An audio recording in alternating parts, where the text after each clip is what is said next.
हाँ जी स्टूडेंट्स, तो last lecture में हमने रिलेटिविस्टिक मास वेरिएशन फॉर्मूला ड्राइव किया था और हमने देखा कि भाई अगर कोई पार्टिकल उसका रेस्ट मास एम नॉट है और वो काफ़ी हाई स्पीड में मूव करता है तो उसका जो रिलेटिविस्टिक मास होता है वो एम नॉट रेस्ट मास से ज़्यादा होता है।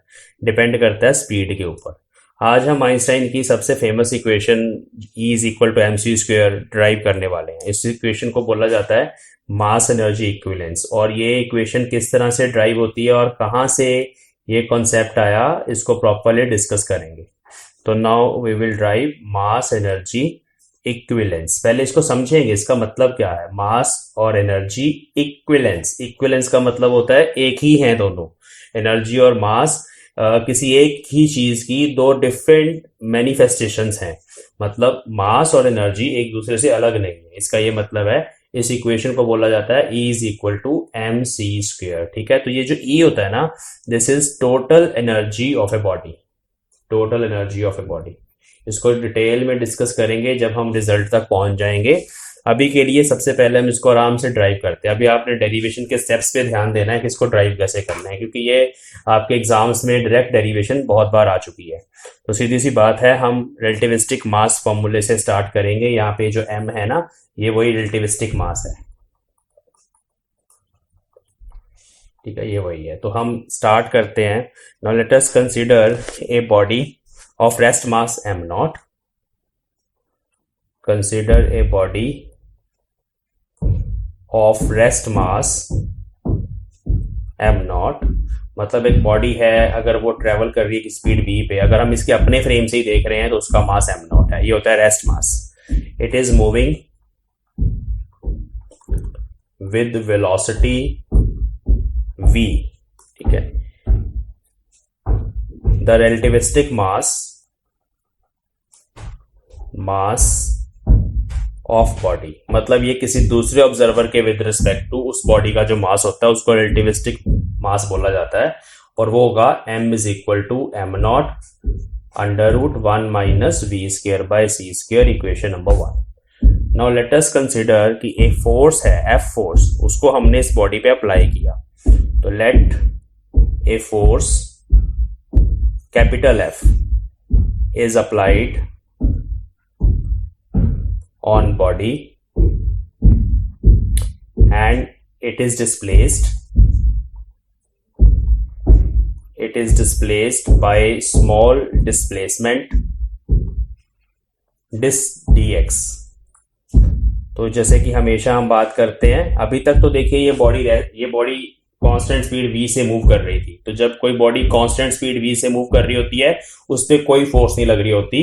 ये न्यूटन्स फर्स्ट लॉ है, ये ऐसे मूव करती चली जाएगी कांस्टेंट स्पीड से। बट अगर हम इसके ऊपर F फोर्स लगा दें, तो वो जब F फोर्स लगाएंगे, बॉडी ने स्मॉल डिस्टेंस मान लीजिए dx कवर किया, तो उस केस में बच्चों क्या होगा, हमारे पास इस बॉडी की कुछ ना कुछ काइनेटिक एनर्जी जो है वो इंक्रीज करेगी, क्योंकि हम कुछ वर्क डन कर रहे हैं और वो जो वर्क डन होगा that will give you the increase in kinetic energy of the body. ठीक है, तो स्मॉल डिस्प्लेसमेंट dx से बॉडी डिस्प्लेस हुई है। ठीक है, देयरफॉर द स्मॉल वर्क, इस केस में जो स्मॉल वर्क हमने किया that is dw is equal to f dx। तो simply this work done will increase kinetic energy of body, तो it will increase kinetic energy। ठीक है, तो the increase in kinetic energy will be written as dt। ठीक है, इसको मैं capital T से लिख रहा हूं kinetic energy को। तो it is given as dt is equal to f dx, क्योंकि work is equal to kinetic energy, work energy theorem हमने पढ़ी हुई है। अब हम इसको सॉल्व करेंगे। देखिए, फोर्स को लिखा जा सकता है rate of change of linear momentum dp/dt, ऐसे लिखा जा सकता है फोर्स को। और जो यहाँ पे p है, momentum of the particle, that is mass times its velocity. तो ये बन गया d/dt of mass times velocity. ये मैंने p को पुट कर दिया, dx एज इट इज। अब बच्चों ये चीज आपने पहले भी कर रखी है, dp/dt हम जब लिखते थे तो हम मास को डिफरेंशिएशन से बाहर ले आते हैं और dv/dt एक्सेलरेशन बन जाता है, which is Newton second law. But यहाँ पे एक दिक्कत है, हम इस मास को इस डिफरेंशिएशन ऑपरेटर से बाहर नहीं लेके आ सकते, because mass is not constant now. पहले वो देखिए v स्पीड से मूव कर रहा है, जब आप फोर्स लगाओगे उसकी स्पीड में कुछ चेंज आएगा, उसकी स्पीड में चेंज आने की वजह से उसका मास भी बॉडी का वो भी चेंज होगा, because now mass depends upon speed of the body, velocity of the body. तो अब हम m को इंटीग्रेशन तो अब हम m को डिफरेंशिएशन से बाहर नहीं निकाल सकते, ये कांस्टेंट नहीं है, तो इसको ऐसे लिखा जाएगा, first function derivative of second with respect to time dv by dt plus second function dm by dt, ऐसे लिखा जाएगा। और इसके साथ ये जो dx का फैक्टर है वो चलता रहेगा। ये सारा फैक्टर क्या है, ये चेंज इन काइनेटिक एनर्जी है बॉडी की। Let me right here, this is change in kinetic energy dt। Okay, अब हम इसको सॉल्व करेंगे, नेक्स्ट शीट पे चलते हैं। तो dt बन जाएगा हमारे पास m dv by dt into dx, dx से मैंने अंदर मल्टीप्लाई कर दिया, plus v dm by dt into dx। इसको हम ऐसे लिख लेंगे, m dx by dt को मैं कंबाइन कर रहा हूं, यहाँ पे देखिए ये dt मैंने dx के साथ लगा दिया, dv ऐसे लिख दिया, ठीक है। और सेकंड वाली इक्वेशन में भी ऐसे ही करेंगे, v dx by dt इकट्ठा कर दिया हमने और dm को यहां लगा दिया, तो dx by dt वेलोसिटी बन गई mv dv और यहां बन गया v² dm। तो this is the increase in kinetic energy of the body. तो दिस इज इक्वेशन नंबर 2। अब इस इक्वेशन को थोड़ी देर के लिए सेव करके रखेंगे, क्योंकि हम यहाँ पे जो राइट हैंड साइड वाला फैक्टर है ना, ये mv dv plus v² dm, इसको इवेल्युएट करने वाले हैं फ्रॉम इक्वेशन 1। तो let us right from 1,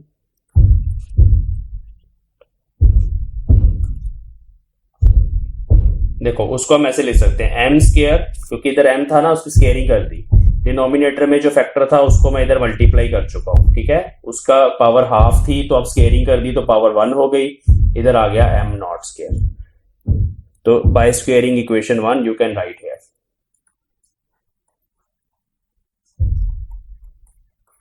LCM ले रहा हूं पहले मैं, तो m² c² माइनस v² आ गया, और नीचे जो डिनोमिनेटर में c² होगा वो इधर चला गया, m² c²। Now we will differentiate it, differentiating on both sides. क्यों कर रहे हैं डिफरेंशिएट, देखना, जब हम इसको डिफरेंशिएट करेंगे ना तो ये टर्म कांस्टेंट है, और जब आप इस फैक्टर को डिफरेंशिएट करेंगे आप देखना हमारे पास ये वाला फैक्टर बन जाएगा, ठीक है। तो हमें याद रखना है, क्योंकि यहाँ पे ना m एक्चुअली वो रिलेटिविस्टिक मास है जो वेरी कर रहा है, तो हमें यहाँ पर इसको सॉल्व करने के लिए या तो वैल्यू में यहाँ पे पुट करता, या फिर इस तरह से हम स्टार्ट कर सकते हैं। तो इसका डेरिवेटिव बहुत आसान है, देखिए डायरेक्ट आप कैसे कर सकते हो। यहाँ पे हमें first function derivative of second UV product rule लगाना पड़ेगा। फर्स्ट फंक्शन हमारे पास है m², डेरिवेटिव ऑफ ब्रैकेट, देखो ब्रैकेट के अंदर c तो कांस्टेंट है, उसका डेरिवेटिव 0, v इज वेरिंग, तो 2v dv ये उसका डेरिवेटिव आ गया। तो मैंने u एज इज लिखा, v का derivative, first function derivative of second, plus अब मैं सेकंड फंक्शन को एज इट इज लिख रहा हूं, मतलब c² माइनस v² ऐसे ही लिख दिया, और m² का derivative 2m dm is equal to 0। Why 0? Because m0 is constant, c is constant, constant का डेरिवेटिव 0 होता है। अब इसको थोड़ा सिंप्लीफाई कर लेते हैं हम। यहाँ पे एक तो m कॉमन आ रहा है, m कॉमन ले लो आप, और दूसरा हमारे पास बचेगा minus m 2v dv plus c² minus v² into 2dm equal to 0। मैंने यहाँ पे ना ये वाला m और ये इसमें से m निकाल के 0 कर दिया उधर। ओके, 2 भी कॉमन है, 2 भी काट देते हैं, ठीक है। अब आप देखिए इसको ऊपर वाले से कंपेयर करेंगे, ऊपर वाली इक्वेशन से, तो ये बन गया minus mv dv plus c² dm minus v² dm equal to 0। तो c² dm इधर रहने देते हैं, बाकी दोनों फैक्टर उधर ले जाते हैं, तो v² dm plus mv dv, ये इक्वेशन आ गई। अब आप इसको ध्यान से देखें, ये वाला जो फैक्टर है ना, ये वाला फैक्टर, ये इक्वेशन 2 में भी है, इक्वेशन 2 में, ठीक है। तो from equation 2 let us see equation 2। देखिए इस इक्वेशन 2 में ये वही फैक्टर है, dt के बराबर आ रहा है, चेंज इन काइनेटिक एनर्जी। तो मुझे ये पता चल गया कि जो change in kinetic energy dt था, that is actually equal to c² dm। इस इन टर्म्स में भी हम लिख सकते हैं, ठीक है, एक ही बात है। Now just we will integrate it. तो let us integrate integrating on both sides, तो हमारे पास आ गया यहाँ पे 0 to t dt की इंटीग्रेशन और इधर c² कॉमन dm की integration from m0 to m। देखो ये इनिशियली मास जीरो नहीं है, इनिशियल मास m0 है, रेस्ट मास। जब हमने उसको मूव करवाना शुरू किया, किसी स्पीड v पे चले गए, तब उसका मास m हो गया। तो इसकी लिमिट्स m0 से m जाएंगी और एनर्जी की लिमिट 0 से t जाएंगी। ठीक है, ओके। तो ये सॉल्व करके हमारे पास आ जाएगा, इधर t आ गया, इधर आ गया m minus m0 into c²। ये इक्वेशन आ गई। इसको लिख सकते हैं mc² माइनस m0 c²। अब ये टर्म उधर ले जाते हैं, ये किनेटिक एनर्जी है, याद रखना। mc² is equal to t plus m0 c²। ठीक है, t प्लस m0 c²। तो t is here kinetic energy of body and what is m0? m0 c² is called rest mass energy, rest mass energy of body। मतलब जब body rest पे है तब उसके पास total energy कितनी है, वो m0 c² हो गया।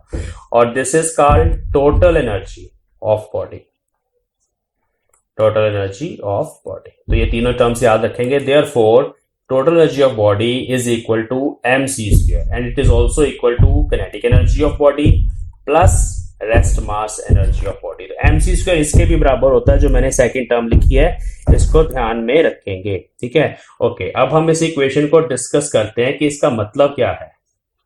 डिस्कशन थोड़ी सी करेंगे कि E is equal to mc² का मीनिंग क्या है। ठीक है, देखो ये इक्वेशन जो है ना, ये हमें बताते हैं कि भाई जो मास और एनर्जी है वो एक ही तरह की चीज की दो डिफरेंट मैनिफेस्टेशंस हैं। मतलब एनर्जी को हम इन टर्म्स ऑफ मास लिख सकते हैं। अगर आप एनर्जी को इन टर्म्स ऑफ मास लिखना चाहते हो, किलोग्राम्स में लिखना चाहते हो, तो हम c² से एनर्जी को डिवाइड कर देंगे तो मास आ जाएगा।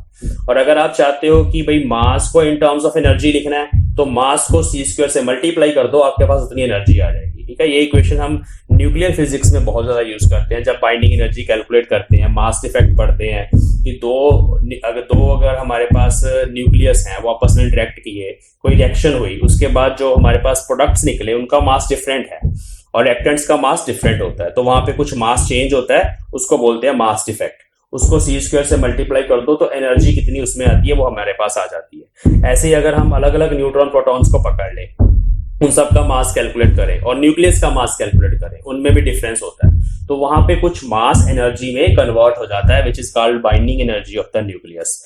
एनर्जी और मास दोनों एक ही चीज की दो डिफरेंट मैनिफेस्टेशंस हैं and they are interconvertible. तो it means energy and mass are two different manifestations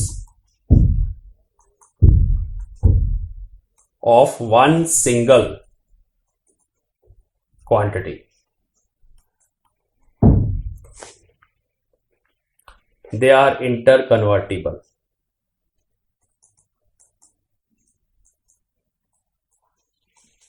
this is very famous equation of Einstein. ये इक्वेशन न्यूक्लियर फिजिक्स में लगती है किसी भी तरह की जो रिएक्शंस होती हैं सब एटॉमिक पार्टिकल्स की। न्यूट्रॉन आपस में इंटरेक्ट करवा रहे हैं, प्रोटॉन्स आपस में कोलाइड करवा रहे हैं, तो प्रोटॉन्स आपस में कोलाइड करके टूट जाते हैं, डिके कर जाते हैं। डिके करने के बाद उनके प्रोडक्ट्स निकलते हैं। तो हर जगह ये इक्वेशन बहुत ज्यादा इंपॉर्टेंट है। तो इसकी डेरिवेशन आपके सामने है, बिल्कुल आसान थी। कैसे हमने किया, हमने जस्ट न्यूटन सेकेंड लॉ जो हम पहले लिखते थे F is equal to mass times acceleration, बिल्कुल वही सेम चीज हमने लिखी है। हमने एक पार्टिकल माना, उसकी वेलोसिटी v थी, मास m0, फोर्स F लगाई उस पे, तो जितना भी हम वर्क डन करेंगे that will give you change in kinetic energy. बस एक चीज का ध्यान रखना है यहाँ पे कि मोमेंटम जब लिखेंगे m टाइम्स v, m अभी कांस्टेंट नहीं है, बस ये इसका ध्यान रखना आपको। और यहां से हमारे पास ये इक्वेशन आ गई एक चेंज इन काइनेटिक एनर्जी की। This equation is equally important. अगर आपके पास बॉडी का मास है, स्पीड है, चेंज इन स्पीड है, चेंज इन मास है, तो ये भी काम आ जाती है न्यूमेरिकल्स में। इसके बाद हमने यहाँ पर एक ट्रिक यूज करी कि हमने वो रिलेटिविस्टिक मास फॉर्मूले को डिफरेंशिएट कर दिया। डिफरेंशिएट करके राइट हैंड साइड हमें मिल गई और लेफ्ट हैंड साइड dt के बराबर आ गया c² dm। ठीक है, तो this is a constant, this is change in kinetic energy, this is change in mass of the body. ये भी इक्वेशन बड़ी इंपॉर्टेंट है, बताती है कि अगर बॉडी बहुत हाई स्पीड पे जा रही है, जितना उसका मास चेंज हो रहा है सेम प्रोपोर्शन में उसकी काइनेटिक एनर्जी चेंज हो रही है। हाई स्पीड पे देखो, जब हम स्पीड ऑफ लाइट की बात कर रहे हैं उस टाइम पे जितना मास चेंज हो रहा है उतनी काइनेटिक एनर्जी चेंज हो रही है। तो बस ये इक्वेशन इंपॉर्टेंट है, सारी ध्यान रखना है। अगर आपको किसी बॉडी की टोटल एनर्जी लिखनी है तो टोटल एनर्जी ई से डिनोट कर रहे हैं, काइनेटिक प्लस रेस्ट मास। अगर आपको काइनेटिक एनर्जी लिखनी है तो वो आ जाएगी टोटल माइनस रेस्ट मास। ये भी इक्वेशन इक्वली इंपॉर्टेंट है। अगर आपको टोटल एनर्जी पता है और आप चाहते हो कि भाई काइनेटिक एनर्जी फाइंड कर ले, ठीक है, तब आप ऐसे भी कर सकते हो, mc² माइनस m0c²। ये सारी इक्वेशंस वैलिड है। तो रिलेशन बिटवीन टोटल एनर्जी, ये टोटल एनर्जी है, and momentum of a relativistic particle, मतलब the particle which is moving at a very high speed, उसमें उसकी टोटल एनर्जी और मोमेंटम में क्या रिलेशन होती है, ये हमारा नेक्स्ट टॉपिक है। ओके, तो let us consider again m0 is rest mass, m is relativistic mass. तो we will write this equation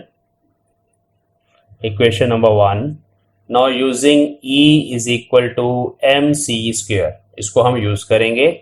यहाँ पे हम m की जगह ये पूरा फॉर्मूला सब्स्टिट्यूट कर सकते हैं, क्योंकि ये रिलेटिविस्टिक मास ही है और इसको in terms of rest mass हम ऐसे पुट कर सकते हैं, कोई फर्क नहीं पड़ेगा, कोई दिक्कत नहीं आएगी। अब हम इसकी स्क्वेयरिंग करते हैं, तो लेफ्ट हैंड साइड पे E² हो जाएगा, राइट हैंड साइड पे m0² c⁴ हो जाएगा, डिवाइड बाय 1 माइनस v²/c² बचेगा। ऐसे हमने जस्ट थोड़ी सी मॉडिफिकेशन ये इक्वेशंस की और कुछ नहीं है, मोमेंटम बनाना है यहाँ से। अब इसको हम लेफ्ट हैंड साइड पे मल्टीप्लाई कर देंगे, तो ये बन जाएगा E² माइनस E² v²/c²। मैंने E² से मल्टीप्लाई कर दिया, is equal to m0² c⁴। यहाँ पे हम अब E² को एक साइड पे रहने देंगे, इधर से आप यहाँ चले जाएं। तो E² is total energy square which will be equal to m0² c⁴ plus E² v²/c²। इसको हमने इस तरह से लिख लिया। अब हम यहाँ E की वैल्यू फिर से पुट करने वाले हैं, E is mc², m0² c⁴ plus, तो जब आप यहाँ पे mc² पुट करोगे तो m² c⁴ आ जाएगा, फिर से v²/c²। तो a c² यहाँ कट जाएगा, स्क्वायर बचेगा। तो ये बन गया अभी हमारे पास m0² c⁴ प्लस, तो मास times velocity of the particle is momentum, तो मोमेंटम का स्क्वायर बन गया मास टाइम्स वेलोसिटी ऑफ पार्टिकल, और c² का फैक्टर वैसे ही चलेगा। तो ये उस पार्टिकल की एनर्जी का स्क्वायर है जो v स्पीड से मूव कर रहा है और उसका रिलेटिविस्टिक मास m था। बट अगर हम सीधा मोमेंटम की बात करें तो मोमेंटम p है, रेस्ट मास m0 है, दो चीजें ही हैं बस, c तो कांस्टेंट है यहाँ पे। तो अगर आपको किसी पार्टिकल का रेस्ट मास पता है और उसका मोमेंटम पता है तो आप एनर्जी का स्क्वायर लिख सकते हैं, और एनर्जी इज प्लस माइनस दोनों आएंगे यहाँ पे, m0² c⁴ plus p² c²। तो energy of the particle, total energy of the particle in terms of momentum, it can be negative and positive, दोनों हो सकते हैं। ये भी डायरेक्ट डेरिवेशन भी आ जाती है कि भाई इस इक्वेशन को प्रूव करो इन टर्म्स ऑफ मोमेंटम। तो अब जैसे आपको पता चल रहा है कि नेगेटिव पॉजिटिव दोनों होते हैं, तो जब आप हायर क्लासेस में जाओगे तो नेगेटिव टोटल एनर्जी का क्या मीनिंग है तब आपके पास, तब ये चीज़ आप समझ सकोगे। वैसे मैं थोड़ा बता देता हूँ, हिंट दे देता हूँ। जैसे आपने सेमीकंडक्टर्स पढ़ा हुआ है, तो सेमीकंडक्टर्स में अगर एक इलेक्ट्रॉन, जस्ट एग्जांपल है ये, अगर एक इलेक्ट्रॉन जंप करके ऊपर चला जाता है तो नीचे एक होल बचता है, तो होल इज सम वैकेंसी। इस तरह की वैकेंसीज हमारे पास सॉलिड्स में हर जगह होती हैं, तो उनकी जो एनर्जी होती है नेगेटिव एनर्जी होती है। तो इस तरह से हम इसको एक्सप्लेन कर सकते हैं।